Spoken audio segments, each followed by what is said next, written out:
Welcome to the Power Up Your Lunch webinar series, The Behaviors of Business and the Data Behind Them, with Lynn Corazzi, the Data Magician. I'm Pat Miller, your MC of the show today.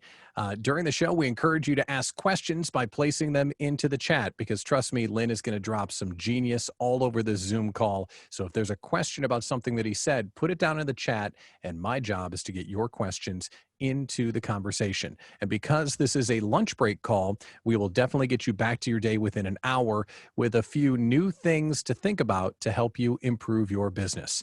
On the screen right now, you can see a little bit about me. I'm Pat Miller, the Idea Coach, was in radio for a long time, and now I help small business owners grow their businesses by doing content and communities and doing events just like this.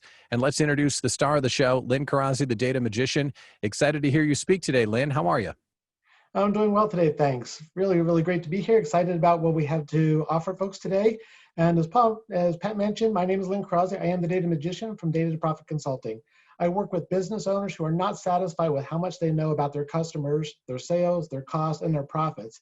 We answer the questions and provide analysis and coaching to help improve their financial confidence. Thanks for joining us. At the end of this webinar, though, I am going to ask you to send me a private message in the chat. If what you hear is intriguing and you want to explore more, type yes for a follow-up meeting. Type no if you don't. That's okay. I want to be respectful of your time. Either way, you're going to get the link for the replay. We're going to cover a lot of ground today, so let's go. You might as well just type yes into the chat right now, because trust me, this is some good stuff. So on today's webinar series, we're focusing on business relationships, because business is all about relationships, and those relationships, they reflect behaviors. Data to Profit believes that all behaviors can be measured and used to quantify performance and grow profits. So Lynn, let's just start at the top. Can you give us an idea of what type of behaviors you're observing? Sure. At the organizational level, these are the person-to-person ones. Think of this as leadership behaviors as they connect with the people down the line. This group also includes those critical manager and direct report relationships, and even considers how peers function in both formal and informal networks. Functional relationships are interesting because I often hear how businesses are functionally siloed. Marketing does their thing, accounting does their thing, everyone else does their own thing. This makes looking at behaviors across functions so interesting. How often are marketing and sales really on the same page? What is the product development perspective versus marketing and manufacturing? What really fascinates me is the dynamic between the business and the IT and the data geeks. Most companies never figure this out, which is why initiatives to better utilize a company's data often fail. Customer-supplier relationships are critical both within and outside the company. No matter where we are, we play both of those roles simultaneously in so many different ways. And finally, what we're going to see a lot of today is the business relationships. Here I'm talking about the numerical relationships between sales and profit, investment and return, employee incentives plans, and their business performance. All these relationships can in some way, shape, or form be measured.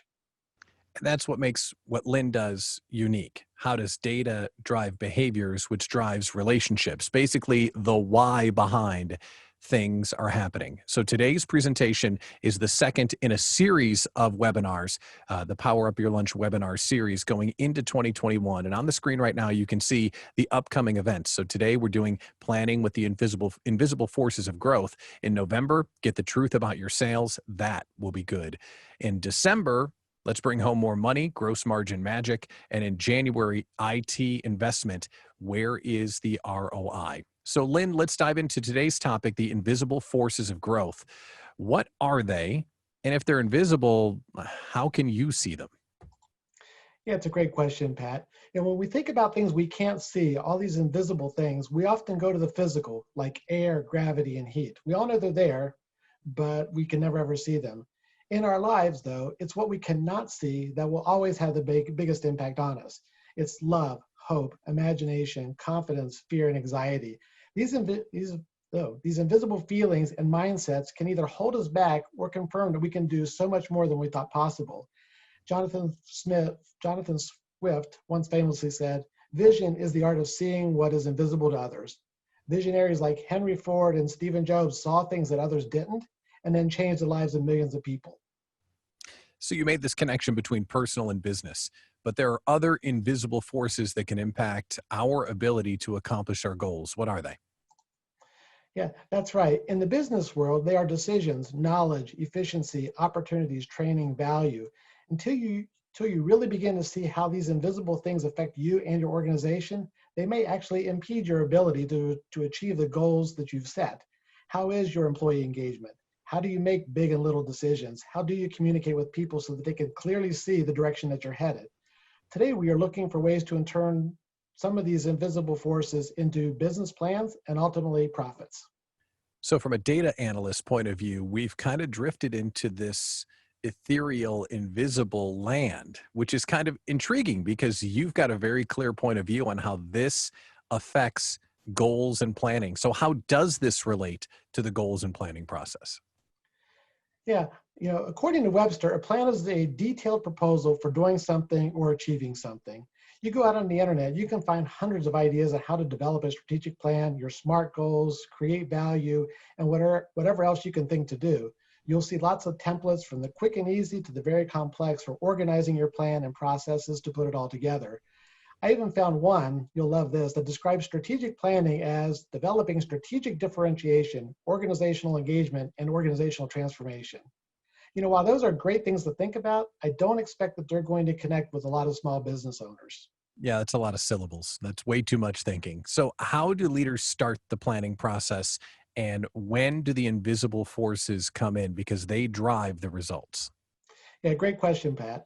Before we jump in, I want to start with a very basic question. Why do we plan? Why do we plan? Why do we plan? Okay, go on. Yeah, it sounds like a trick question.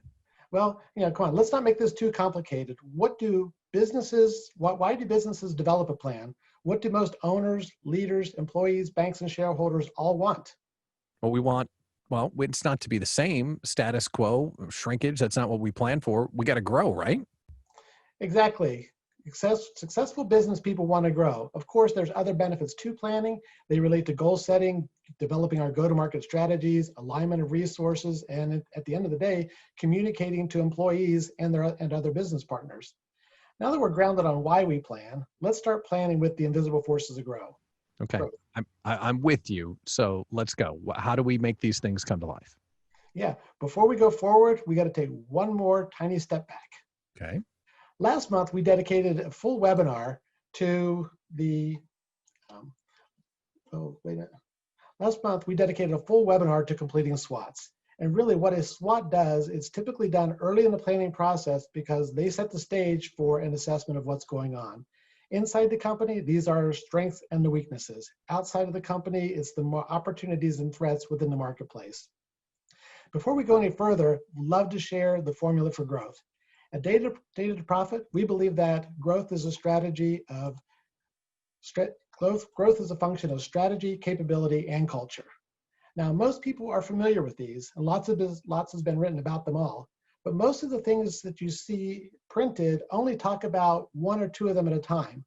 Relatively few people think of them as a set that cannot be separated. And what I believe is unique to Data to Profit, we connect them all with data. Data is what reflects the behaviors that impact every single thing that happens in your business.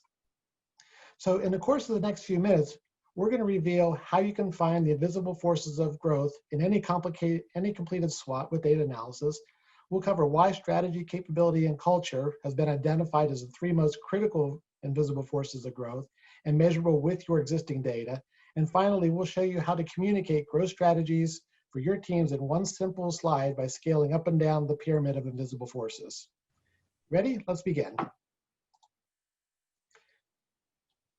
As we start grouping items in our SWOT that we completed last month, we really saw opportunities and threats that really point to what you need to do.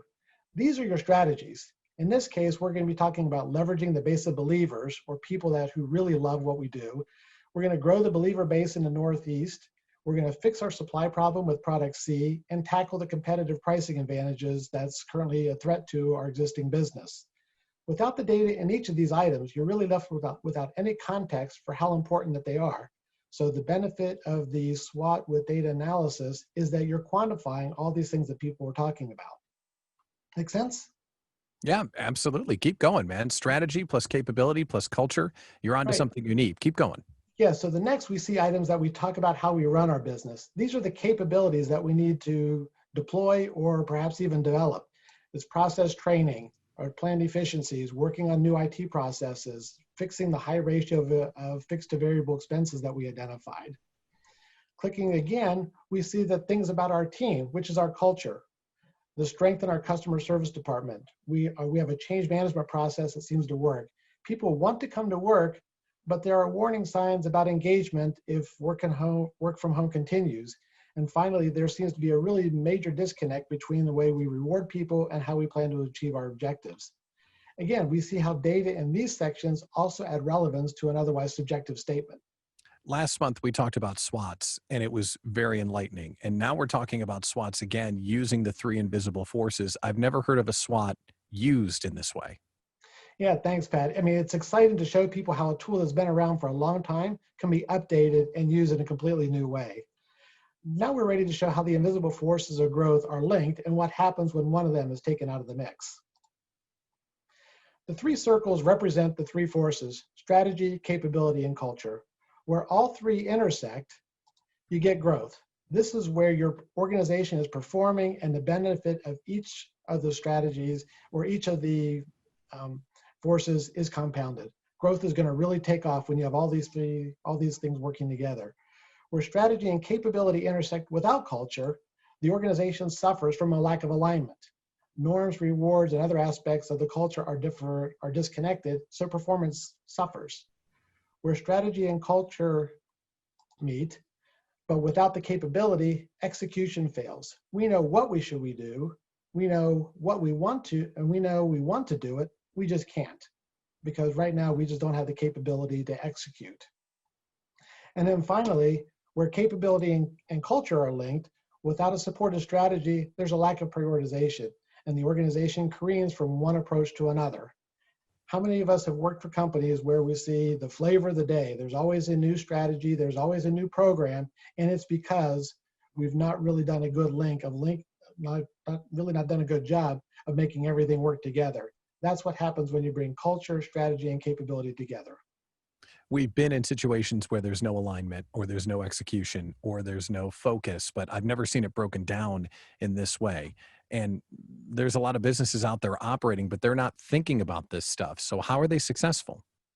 Yeah, it's true. There are many great companies out there who don't spend much time at all on this. They are profitable, they are growing, but let me ask you this. How much more could the owners and their employees achieve if they truly harnessed these invisible forces of growth and put more of their data to work? Let's take another look at how these all connect to drive growth. As I mentioned before, what's unique to Data to Profit is we place the three invisible forces of growth in a specific order on top of a foundation of data. Data is available to every single business, and they got a ton of it. Data gets turned to profit, and I believe in that so much that I named my company Data to Profit. And a while back, I Googled Amazon's success, expecting to find article after article listing data as a primary factor that drives their performance. Surely this would give me something to show people why they should use more of their own data. And what I found? Almost nothing. What was listed in terms of Amazon's success would fall into, you guessed it, strategy, capability, and culture. Culture is just above data because without it, as we've seen, there is no alignment with strategy. That's why Peter Drucker once said, culture eats strategy for lunch, among a whole bunch of other things. Capability is next, and it represents the people, systems, and processes that make up the business. It's here because without capability, a great strategy is useless. Strategy is the final force because it is the capstone that provides the prioritization, direction, and alignment that capability and culture need to drive growth. Oops. And growth is maximized when you have the pyramid built on top of a solid structure. And as we mentioned before, there are companies that don't use all of these ideas. They have okay cultures and pretty great capability, and maybe only the most basic strategies. They are successful, they are satisfied, but they are also leaving a lot of potential fun and money on the table. And let's now take a look at a reminder of why that is. This restates what was just presented a couple slides ago. Strategy plus capability and culture must be explicitly and intentionally linked into the plan. If not, 1 plus 1 plus 1 is always going to be less than 3. Conversely, if the right strategy is supported by optimized capability and engaged culture, it all compounds so that 1 plus 1 plus 1 is always going to be greater than 3. Key metrics and measurements, though, must tie everything together. Remember, business is based on relationships. Relationships are determined by behaviors. Behaviors can be measured. You have the data, learn with it. And since I mentioned learning, let's take a quick look at a case study to make sure that we understand how this all works and really see an example, okay? Here we have a company with 2 growth objectives. Also provided are strategy and capability and culture issues that were identified in their SWOT with data analytics as it was being developed. They have 2 main goals: grow sales to over 7% and improve retention of best customers to above 80%. You can take a couple seconds to read through the other items. There's a lot in here that we could talk about, but what I'd like to focus on now is how they plan to improve retention. So strategy is clear, put more focus on best customers. With capability, we see a bit more detail. First, we need to define what is meant by 2 very simple words, best and customers. Next, they need to measure acquisition and retention of those best customers. And finally, make salespeople look at more reports. I don't know about you, but I want to watch that show. When we get to culture, the gloves really come off. You want to ask a sales rep to make more entries into a system and share their customers that they think of as uniquely their own. You want to say all customers are not equal or not valuable enough, and tell representatives that they may make less money because they didn't hit all 3 goals, especially when 1 new customer wasn't counted as a best customer. That's a show that I'm actually selling tickets to, if you want to show up for that one. But there's one final question as we look at how this all fits together. Based on what you see, which of the invisible forces is the greatest risk to achieving the retention growth objective? So we've got this growth plan, right? We've outlined strategy, capability, and culture. And we've gotten a taste of what the challenges will be when we have to take this into a team and affect change. How do we begin to communicate all of this once we identify a plan like this? Yeah, there is so much that needs to be communicated, and companies can get lost in trying to make this really, really difficult. But what we are showing here is you can begin sharing your plan with a simple 1-slide summary that scales either up or down the invisible forces pyramid. Remember, this is a flexible, high-level summary. It works for the plan as a whole, or you can focus on just one piece of it, as we saw. The key is to establish clear links between the different levels of the pyramid. Now, let's use the case study we just looked at. Starting at the top, okay, to grow more than 7% next year and increase retention of best customers to 80%, we must get customers to see us as long-term partners with great value, delivery, and customer service. So we will focus on sales prospecting and the retention of best customers, enhance delivery, and create value pricing. To do this, we must define best customers, teach sales to use early warning tools for declining customers, and then build new customer and retention targets to the sales compensation plan. Real quickly, we just went through a whole lot of things that came out of the SWOT with data analysis, the invisible forces analysis, and the development, actually, the strategy and what we need to do to execute it. We can also start at the bottom and work our way back up in a very similar way. We start with culture. If we build capability to track and report sales to best customers and reward sales for acquiring it and retaining the best customers, then sales will focus on finding and keeping them. And if we offer improved service and pricing, more customers will see us as great partners and fewer will leave.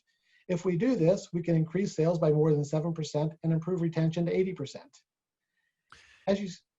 I'm sorry, go ahead. No, go.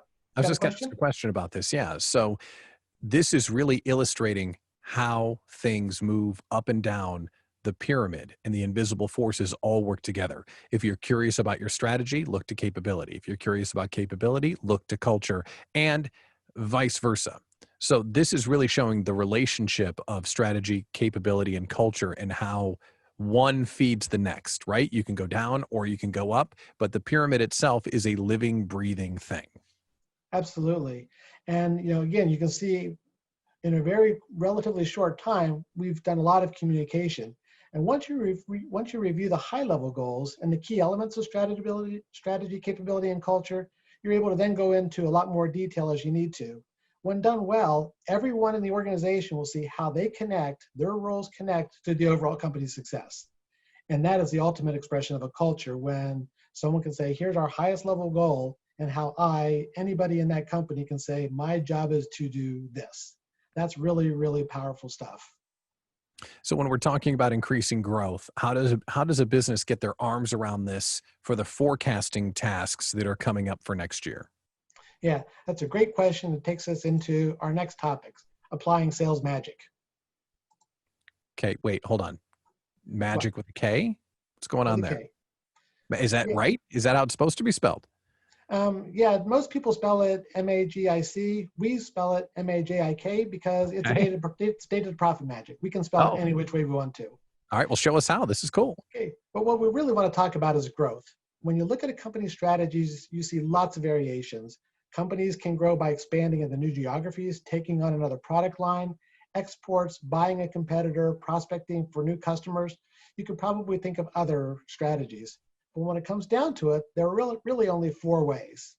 And thinking about this, it reminds me of a conversation I had with a business owner I met a while back. We were talking about his business. And the conversation went something like this. Hey, Bob, how's business? Great, we're up 5%. Super, how are you doing it? I guess we're selling more. And I said, well, okay, yeah, that's great. So next year, I heard you're planning on being up around 8. How are you going to do that? We're going to sell more. And finally, I looked at him and said, hey, between you and me, you're just getting lucky, aren't you, Bob? And he actually admitted, yeah, yes, I probably am.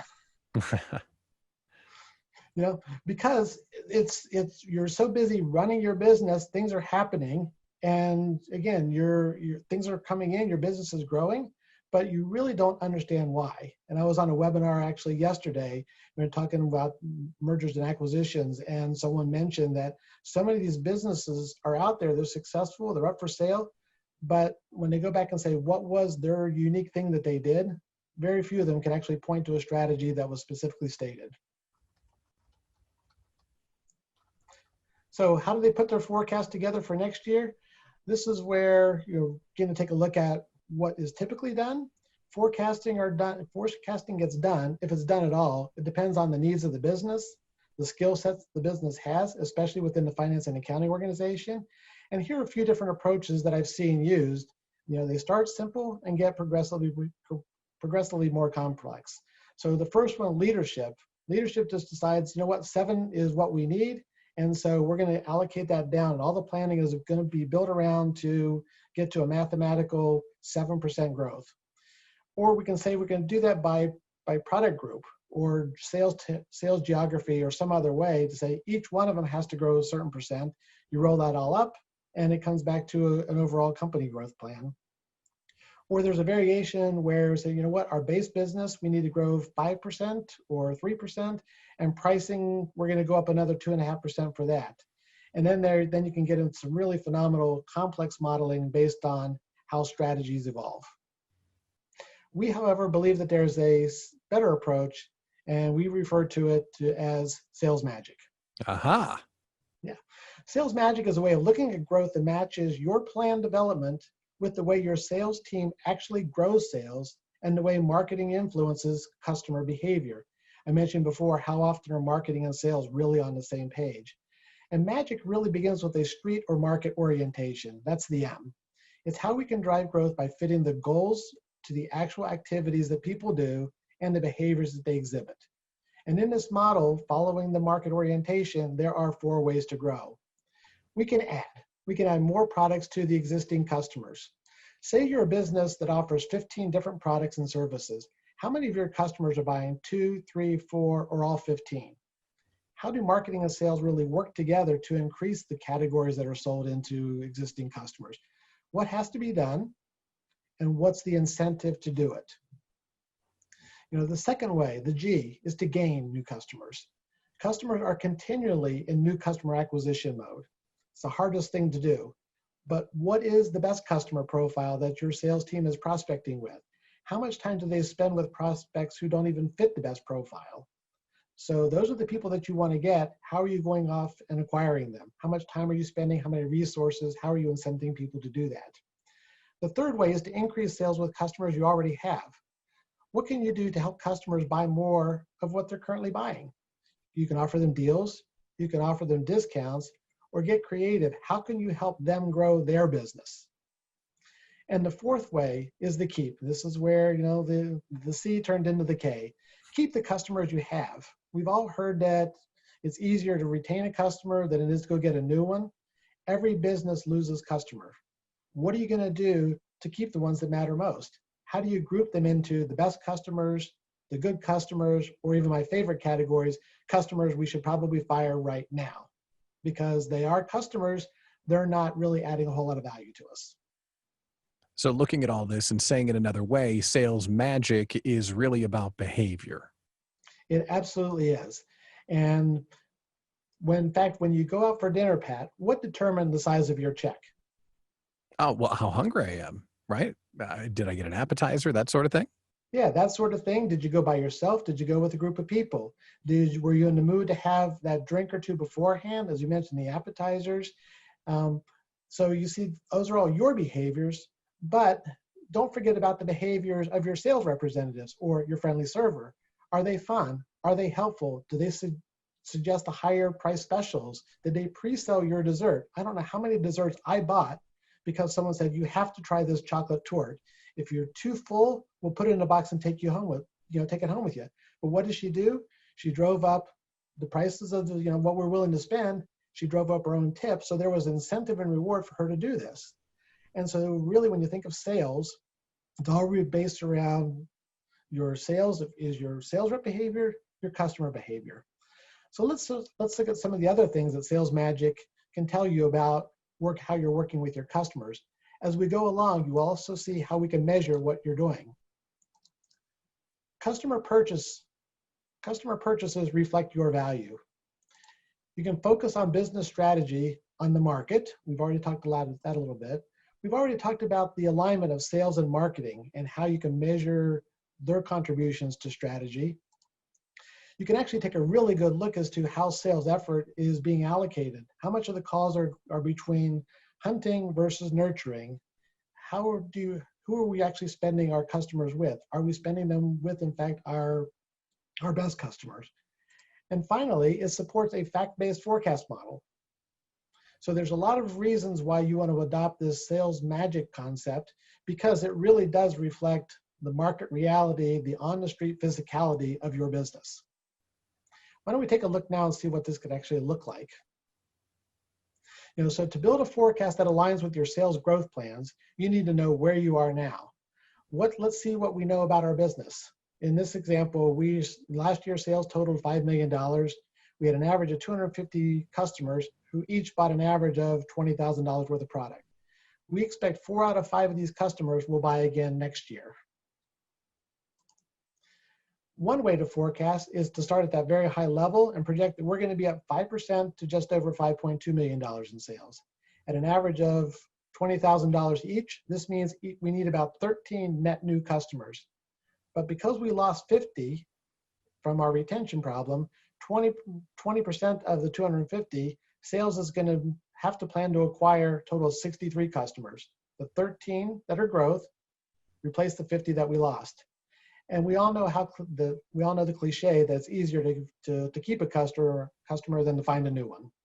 So that's the really high level. And yes, it gives the objective. You know what it needs to do, but you're only thinking about one small aspect of how you can actually grow your business. The sales magic approach is completely different. Because it reflects what happens in the market, the sales forecast has 2 types of growth. Because you're keeping 20% more customers from better retention as part of your plan, sales has more time to work with existing customers to increase same product purchases and place additional products. The higher sales is modeled at $600,000, meaning that the target for new acquisitions is really only 33. That's almost a 50% reduction when you think about what was projected by the first approach. And then when you go forward, if this is your plan and this is the way you're looking at it, your actual performance is going to line up more like this than it will be with the much simpler approach. And at the end of the day, you have a math exercise is the same, but you have a much better, much clearer plan for growth, the measures you can hold people accountable for, and reward. So, sales magic. Have any immediate questions right now? You Well, this good? is a way different way of looking at it. And we do reserve time at the end of the webinar for questions. So please drop into the chat if you have a question for Lynn on this presentation. But we're coming to the home stretch of the webinar with some final planning considerations. So can we talk about gross margins for a minute? Sure. Yeah, we're going to get into some other things. Gross margins, as a refresher, for those who may be less familiar with it, gross margin is a profitability measure. It's a simple calculation of profit after subtracting from sales the cost of sales. People talk about gross margins, but it actually represents both a dollar value and a percentage. Looking at the example on the slide, with sales of $100 and a cost of sales at $60, you get $40 in gross margins. You take the 40 divided by the 100 in sales, that's 40%, that's your gross margin percent. And so when people talk about gross margins, it's used interchangeably, it talks to both measures. And because they are a measure of profit, and it's so important to so many different businesses, owners should review their gross margins at different levels every single month. Start at the total business level, then perhaps by product group, but then you certainly also want to look at the individual top selling products. You want to compare it to your plan if you have one, and also review trends and performances against prior year. If margins are going up or down unexpectedly, you need to find out why and who's responsible for the next steps. Wait a minute. Whose? You're saying that that's someone's thing, which means gross margin can be tied directly to behaviors? Absolutely, and let's take a look and show you how. At the beginning of the webinar, we noted that business is about relationships. Relationships reflect that behaviors, and the behaviors can be measured. Growth margins really are all about the relationships between revenue and cost of sales, going back to that very first slide that we looked at. This slide paints how complex it can be to understand these relationships. The black boxes are revenue on top. The bottom boxes are cost. Within the 8 boxes, there are 7 players. 3 can impact revenue. That would be your customers, your sales, and your marketing organization with the prices. 4 who affect cost: suppliers, purchasing people, manufacturing people, and warehouse and delivery people. Talk about a lot of different relationships. Now, when you're looking month over month at gross margins, reconciling the changes between revenue, cost, and product mix, which we haven't really talked about yet, it's pretty darn tricky, but it can and should be done monthly, as I noted earlier. There are people who can help you do this. As a practical matter, though, you're not going to go down to the 8-box level, but isn't it nice to know that you can? Yeah, it shows us all the answers to the tests, but whew, man, that's pretty detailed. How about expenses? Can you walk through how you look at expenses? Absolutely. Budgeting for expenses is relatively easy compared to projecting sales and cost of sales. Most positions and salaries, when it comes down to it, those are the biggest cost that a business has, is their people cost. Those are relatively known and don't change rapidly unless there's a company change because the company's in a major growth mode.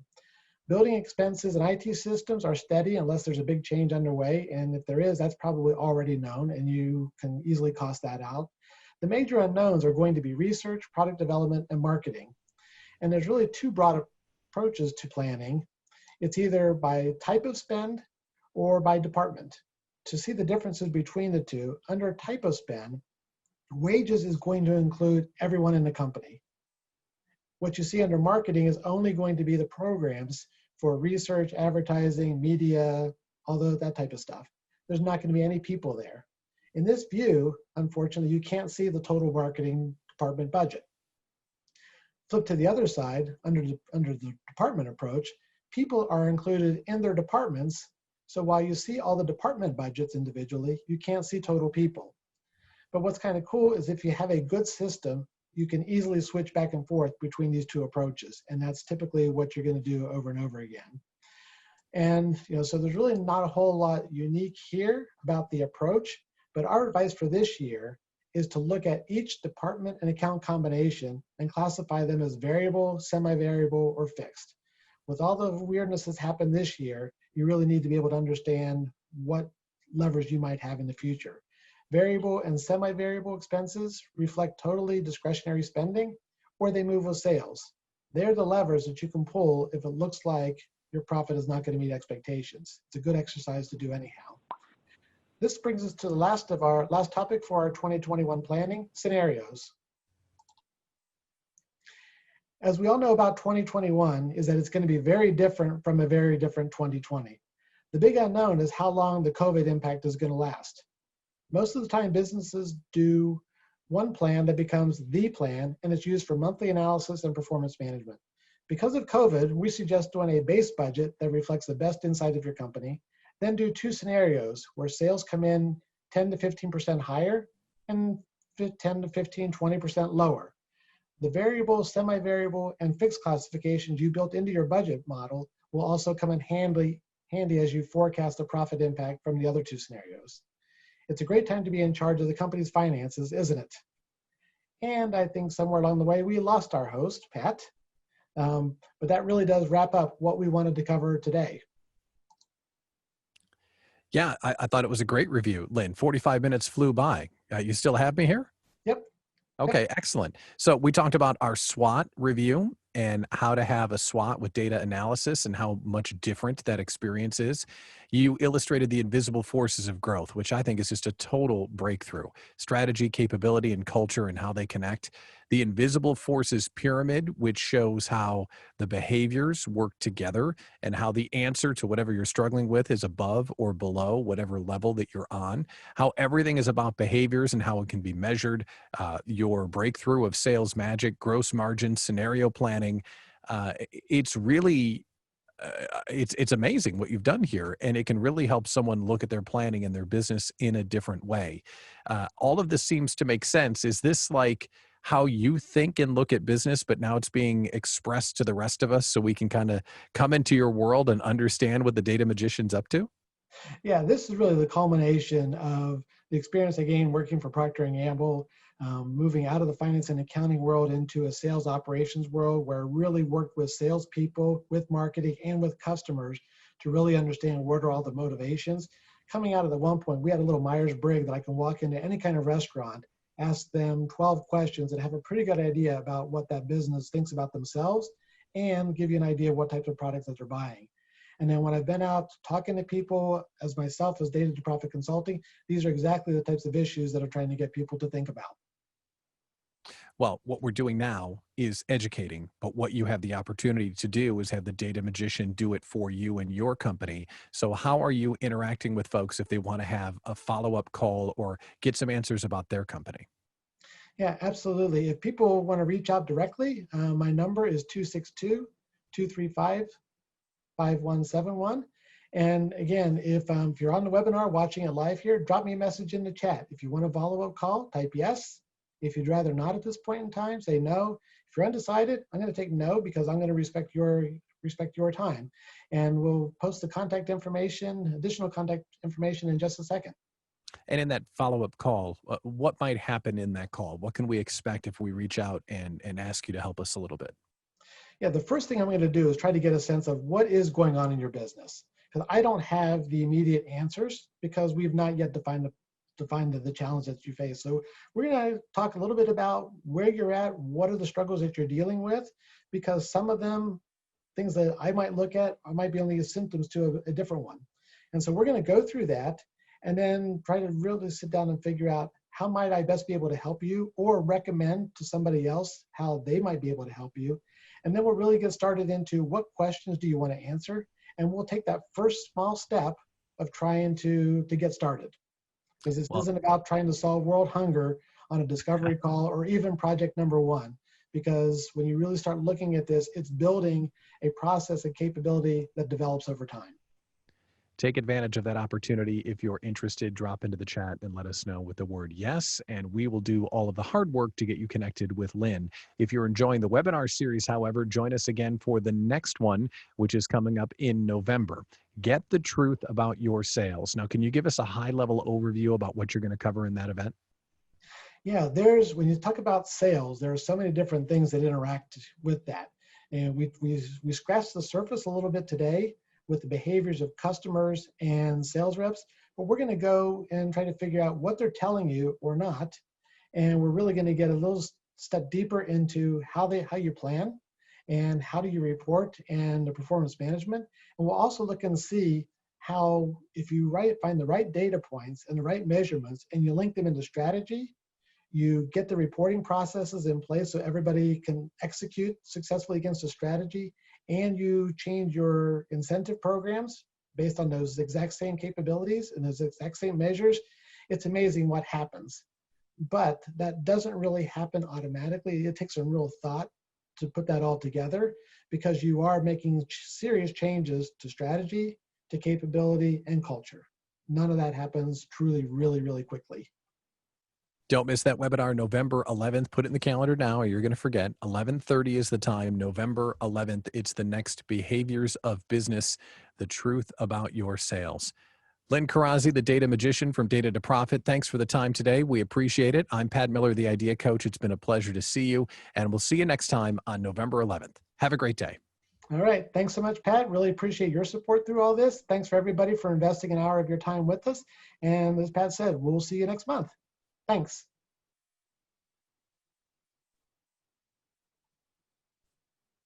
Okay. Hooray.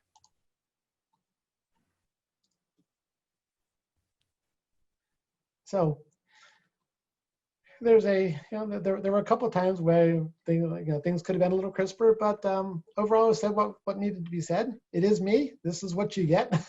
I thought it was great. You covered a lot of content there. We need our friend Bob, who's on the call. Bob, can you unmute with us? He couldn't see the slides during the presentation, so we have to get Bob an email and send the slides to Bob. I will do so. Okay. Excellent. Well done, my friend. Good work, and I will catch up with you soon. Okay, thanks. All right, buddy. Thanks, everybody. Have a great day. All right, bye.